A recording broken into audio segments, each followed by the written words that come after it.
Hey, welcome to the Leadership Lab podcast, where we're developing the heart and soul of leaders. My name is Jeremiah. And I'm Bianca. And today we're going to be talking about abandoning old mindsets.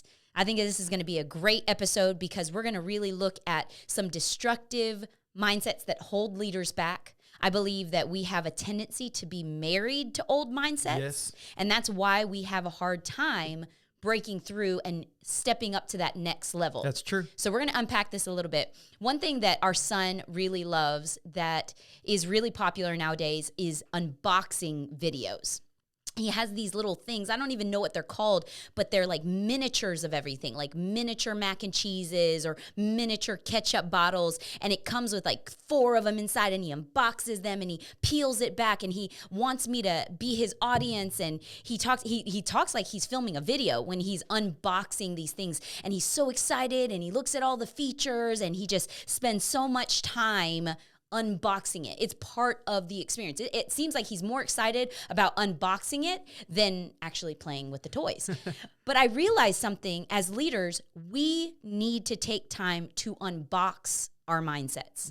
We need to take time, step back, be still, reflect, and unbox some things that maybe have gone too neglected for too long, because there are mindsets that are just destructive to us. And so we're going to hit 3 of those mindsets today so we can unbox them. I do this one activity in my daily routine where I weed out things in my mind, things that are bothering me, maybe some insecurities, maybe something someone said, and I really want to pinpoint it. And so that's what we're going to do today. We're going to be weeding some things that we might be tripping up over. And we don't even know unless we go and visit our mindset.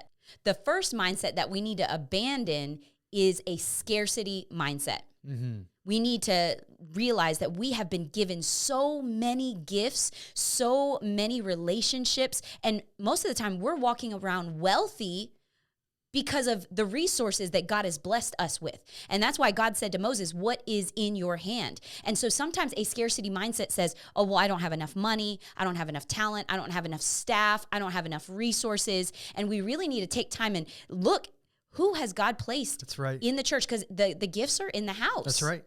And I've heard it said that one person's abundance doesn't take away from your opportunity. That's good. There's more than enough power. There's more than enough resources. There's more than enough people. Yes. What's needed is leaders who have the vision to take the thing forward and for them to step into that role and lead courageously. Don't lead from a place that says, "Hey, well, there's never enough. There's never going to be enough. We're just going to be doing this on our own all the time and complaining and moping." And man, get some faith, believe that God's going to come through, and then begin to pray, ask, seek, knock, and believe that God is going to bring what you need to accomplish what he's called you to accomplish. And then when you see a problem as a leader, instead of just stating, "Hey, this is a problem. Hey, we don't have this. Hey, we can't do this," be the type of leader that takes initiative to say, "I'm going to dig deep and find out how we can make this circumstance better. How can I, as a leader, just do something without being asked, to do more than what's expected, and really change the environment." You're such a positive person. I love being around you. I'm challenged by you. I'm inspired by you. And part of that is because you have this unrelenting positive mindset. So I want to be around someone like that. But give us one of your tips. I think some of it's a little bit natural because of your personality. But what would you say? What are some things that contribute to why your positive mindset is, that's a place that you live regularly? Well, I mean, definitely filling yourself with the Word of God. Yes. Filling yourself, filling your mind, filling every space that you walk into with this realization that the presence of God goes with me everywhere that I go, and that he always causes me to triumph. Right. And so that's the positive outlook that the New Testament has. I mean, if you need a dose of encouragement, go to the book of Ephesians and just read the first 3 chapters. I mean, it says that God has filled us with all of his fullness so that we fill everything with all of God in every way. Like, it's this incredible description. I mean, Paul says that God's able to do exceedingly abundantly more than we could ever ask or think. Come on now. I mean, think about the limitless possibilities that's here, and then we're walking around with I don't know if I'm going to have enough to keep going. And it's just so for me, filling myself with the word is definitely it. Also is getting around other people who I can see that they have an abundance mindset as well. Yes. So I know other pastors, even locally here in our area, and I love getting around them because they've always got something new, something inspirational happening. And I'm just encouraged by being around them because I'm like, they've got the kind of mindset that I want to have in my life. So finding those other people who are like that. And I think that doing ministry as a team also produces that because there's a multiplication effect that happens. Yeah. Scripture says one could put, 100 to flight, but two could put 10,000 to flight. Right. So like there's this multiplication power structure that exists that when I get with other believers to accomplish what God's called me to do, there's something that happens supernaturally when we come together touching any one thing is what the scripture says. That's so good. Even Philippians chapter 4, verse 8, where it says, whatever is true, whatever is noble, whatever is right, whatever is pure, whatever is lovely, if anything is excellent or praiseworthy, think about such things. God is saying, hey, fill your mind with lovely things. And if it doesn't pass the 4-8 test, then we don't need to dwell on it. And everything that you were just saying, when you were saying, hey, God has given, he wants us to have an abundance. Like it's the opposite of the scarcity mindset. Yep. And so if we fill ourselves with the possibility of God, I believe we'll be able to accomplish the impossible. Big time. And the second mindset that we sometimes get married to, and it's that old mindset that we need to abandon, is the mindset of positional leadership only. There are people who just start at this first level of leadership, and that's positional, where I have a title. Somebody has said, hey, here, you're the leader of this. And then they just stop there. They stop growing. And if a leader stops growing, they stop leading. Because a leader has to always be growing. It has to be what John Maxwell says is the law of the lid. You've got to keep lifting your lid because if you don't grow as a leader, you're going to find that you actually become the cap, the lid of that leadership, of that team, of that organization, of that church, whatever it is. And then all of a sudden, now when other leaders are coming up and they hit that lid, then they have to say, you know what? I really feel like God's really taking me somewhere else. I'm going to go serve in this other dream team or whatever it is because you as the leader have stopped growing and you've let that old mindset of positional leadership say, this is what leadership is. I've got a title. I'm wearing the tag. This is my job title. It's on my desk. It's got the little name placard there. And this is who I am. So you should follow me simply because I'm the leader. Listen, people will start following you in a positional leadership mindset. Right. But they will not be able to continue there. You've got to progress and you've got to grow. You've got to make those decisions that I'm going to grow. I am going to develop as a leader. I'm going to change. I'm going to get more of me out of the way so I can let more of God shine through. Yeah, and John Maxwell even says, he says, an 8's only going to follow a 6 for so long. And then they're gonna go someplace else where they don't feel that ceiling. They don't feel that limitation. And I just want to challenge our leaders right now, all of our dream team leaders, is wherever you're at, make sure that you're taking some intentional time to expand your capacity. And establish what your lids are. Your lids are different from my lids. And so we've got to look and list down. There are things that when I sit down, I'm writing, okay, what's a lid for Bianca? And how can I break through that lid? Or how can I surround myself with people that have greater strengths in my weaknesses? It's not always the activity of, okay, I'm going to make this weakness a little less weak, but it's really just understanding I'm weak in this area, but I know so-and-so and so-and-so, man, they're strong in that area. And so I'm going to create and develop a team. And this is where it switches from positional leadership to really influential and relational leadership, where people now want to follow you because they believe in the vision, they believe in you as a person and as a leader, and because of that, we can really accomplish some great things, but we've got to continue to develop ourselves so that we can add value, because once we stop adding value, we become obsolete in whatever organization. And if we lean on that title, we're really not going to make a big difference. Even in the home, think about it. And maybe if you're the husband, just because you have husband or father as the label, that doesn't automatically mean that you're someone that someone desires to respect or desires to follow. You model leadership in our household, and that's why we want and love to follow you. And so it just graduates from that original place of leadership. And you're a leader that's constantly growing. You already talked about doing the weeds thing. What are some other things that people can do if they want to take some steps forward? What's one way that you're lifting your lid consistently? I love trying new things. I love just dabbling in things and saying, do I like this? Because when I try something new, I'm challenging myself. I'm also confronting any fear that might be holding me back. If you find yourself not trying new things because you're scared of it, then you need to do the thing. Because those types of things really help us become adventurous and stay curious and stay teachable. There's so much. The more that I know, the more I realize I don't know. And I want to continue to have that fire in me by trying new things and watching new videos and reading books. I just am always consuming so that I'm always growing, that I always have something to offer, that I never become this person who was like, okay, well, you've tapped out on your information. You've tapped out on your growth.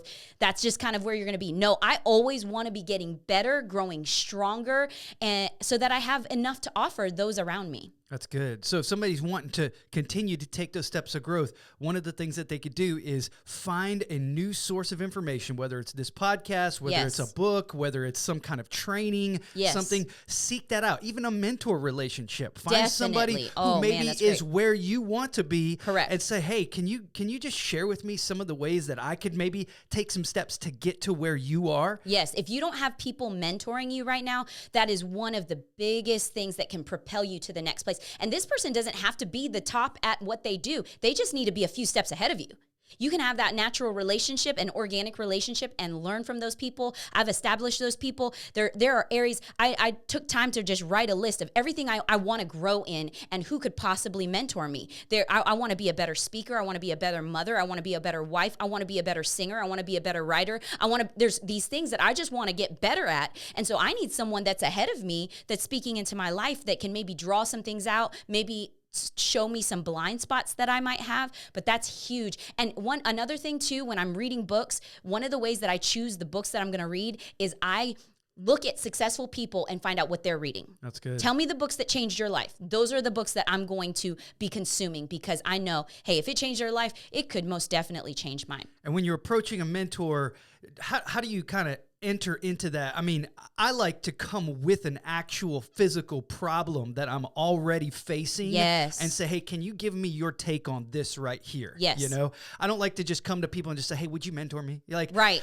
That's too general. When people do that to me, I'm like, what do you see in me that you want to have working in you? I mean, give me some kind of direction. If you give me a problem, that's great because we can start with the problem. Correct. And that's a fantastic way to enter into a mentoring kind of relationship. Because you have different types of mentors, right? You've got some people, they only mentor you in like maybe the area of finances. You've got some people that you look to develop your speaking ability. Definitely. And so I think that's something that helps us because I know that can be a little overwhelming. Sometimes we can look at people and say, man, I wish I was more like that person. But why? Why do you want to be more like that person? Pinpoint it. And then if you, and this is the thing, if you want to be mentored, it's your responsibility to go to that person and say, would you mentor me in this specific area? Be very, very specific and invite that because that you invite someone to mentor you. You invite someone to speak into your life.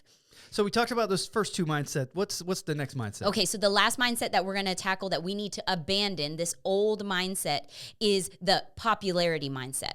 And this is thinking like everyone else thinks. And that's something that we've got to really pay attention to because sometimes we're down that road and we don't even know that's what we're doing because it's like a sounding board or it's an echo chamber where people are just saying the same thing. And it's like, oh, well, everybody's saying it, so it must be true.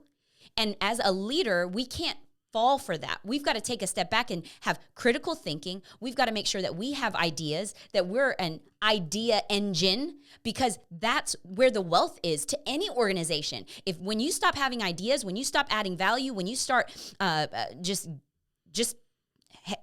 tossing some things up to the organization to get better, then what value do we actually bring? And so it's important that we take a step back and we evaluate our mindsets when it comes to, am I following the popular ideas or am I really critically thinking for myself? And when you're saying the popular ideas, you're saying those mindsets that people have that just everybody kind of just without any real thinking, just Right. kind of just falls right into that mold. And the Right. scripture tells us to be transformed in our thinking. Yes. Not to conform, Right. not to conform to the popular mindset, but To the pattern. to There be transformed. is Yeah. a pattern Yeah. that we've lived. And there are some things that we're still following the pattern from our childhood. Wow. And we need to take a look and say, that's not a good pattern for me to follow anymore. I need to abandon that pattern. And now I need to be transformed. What are some other areas of this popular mindset that leaders might be able to specifically address? Like maybe the way that you talk to other people. You know, some people are saying, hey, well, I use the word I a lot when I'm talking. And well, that's a popular mindset, but a leader really has a lot more questions to ask of Yeah. people, you know, like a lot more what's happening in your life? Tell me Yeah. what's going on with you. See, so many times we're just so consumed with what's the next thing that I'm going to say, especially carrying that weight as a leader. You're like, well, they're waiting on me to talk. And so I need to come with all of the things, when many times great leaders are great listeners. Yes, for and sure. So a popular mindset would be, I've got to be the one speaking all the time. Whereas an innovative or a creative mindset would say, no, I'm going to actually just ask a lot of the right questions to people. That's huge. Asking questions, honestly, it should be a habit for any great leader. Whether you're asking questions to people that you're leading or that are leading you, that's really important. Even your loved ones in your family, asking questions. Our daughter loves to ask questions, and I love that. I love that she's so curious, or that she wants to get to know people. But then asking yourself questions. Why do I believe this? Do I really believe this? Or is this just something I inherited, this mindset that I inherited that really is not going to add value to my future, and I really need to lay it down? We need to ask those questions. And we have to look at, what am I consuming as well? Am I consuming what everybody is saying, and am I just eating the meal? Or am I really taking some time to say, what do I believe? What is actual truth? And what is something that's someone's opinion, and not just going along with it just because it's the popular voice at this time? I know even in the leadership world right now, what's really huge is being like a boss lady, you know, and there's nothing wrong with being a boss and a lady, but some of the ways that you go about it really is not necessarily the best way for you as an individual, especially me as a woman. You know, when it comes to leadership, sometimes I look at certain places and I see a void of women in those places. And I believe that there has to be this mesh where I'm not trying to be a man. I'm not a man. So I'm trying to lead as a woman with my personality, with my giftings, with my passions. And that's something, even Pastor Stacy said that last week, just about really discovering your authentic self and living from that place in a bold and you know, confident way, because you were created to do that. That's so good, man. Last week, you got to go back and watch that, listen to that so if you good. didn't hear it. Pastor Stacy Brown brought the truth. It was like the truth, and you're also sitting on the counselor's couch, because it was just powerful. It was like just little, every once in a while, it's like, boom, it was so good. It was so good. And what I like about this idea of avoiding just being a part of that popular mindset is that there are times when courageous and bold leaders need to actually stand against the current of what the culture is and say, hey, I got to stand here and just let you know that the way that everything else is happening isn't the way that we're supposed to go. It doesn't align with our values. It's not the place where we're supposed to take this team. And sometimes it takes a lot more courage to stand still and just wait for everybody else to just kind of stop and say, wait a minute, the leader's not going that way. Why aren't you coming this way? You know, and then you say, well, that's because I think that we're supposed to go this way right here. And it just takes everybody a second to kind of recalibrate. Yep. And as a leader, you just can't move too swiftly. You got to wait. You got to know where your people are. Yes. And you just got to wait for them to get that mindset and get caught up, because they're going to get there and they're going to go with you as long as you continue to stand there and let them know, I'm here to serve you and serve this team, and we're going to make it. Yes. And if you have that foundation of your values, then you can stand with confidence, humility and confidence, saying, because it is very unpopular to go against the overall voice that's going. And can I say, there's so many messages right now that are coming at us. And when I hear it, honestly, I just am like, that's not accurate. That's not good. This is not something to receive as truth. And as leaders, there will be moments where we have to stand up and be courageous and take that stand. And we can do it in a loving way. I truly believe it. I believe that we can continue to lead together. There will be some that they just can't stay united, and there's nothing you can do about that. I mean, even Jesus, Judas fell away and betrayed him. It happened to the Son of God. It's going to happen to every leader. It just is. However, I do believe that as we stay loving, we're going to be able to continue to lead people in the direction that's really going to benefit them, even if it's unpopular in the moment. And I want to encourage you, if you're wanting to dive deeper into this mindset and this idea, is go read through the letters that Paul wrote to the churches in the New Testament. Yeah. Whether he was writing to Timothy or to Titus or to the Ephesians or to the Philippians, there were always these people. I want to do a message series someday about some of the people who are just mentioned by name in some of these letters at the end, because he says, you need to trust this kind of person. You need to follow this kind of person, have nothing to do with this person right here. I mean, he was addressing some of these current issues that people were facing because the church is full of people. Yep. And whether you're in the first century AD or here you're in 2021, there are people. Yes. And when there are people, there are always going to be problems. Yep. But that's why you're the leader. That's why you're there, is you're there to be that voice of reason and calm and peace. Yes. Peacemakers. Peacemakers who sow in peace will Yes. reap a harvest. Yes. And so that's what we've got to do. We just got to keep sowing in peace, believing that God is going to be faithful to what he's promised and bring it about. That's good. Well, this has been a great episode. Thank you for talking with us. And hey, if you've enjoyed this episode, maybe you want to leave a comment down below, maybe your favorite book that you're reading that's really changed your life. Share this with someone who wants to grow in their leadership. Thank you for taking time to develop in the Leadership Lab today. We love you guys, and thank you so much for watching. Have a great day. See ya.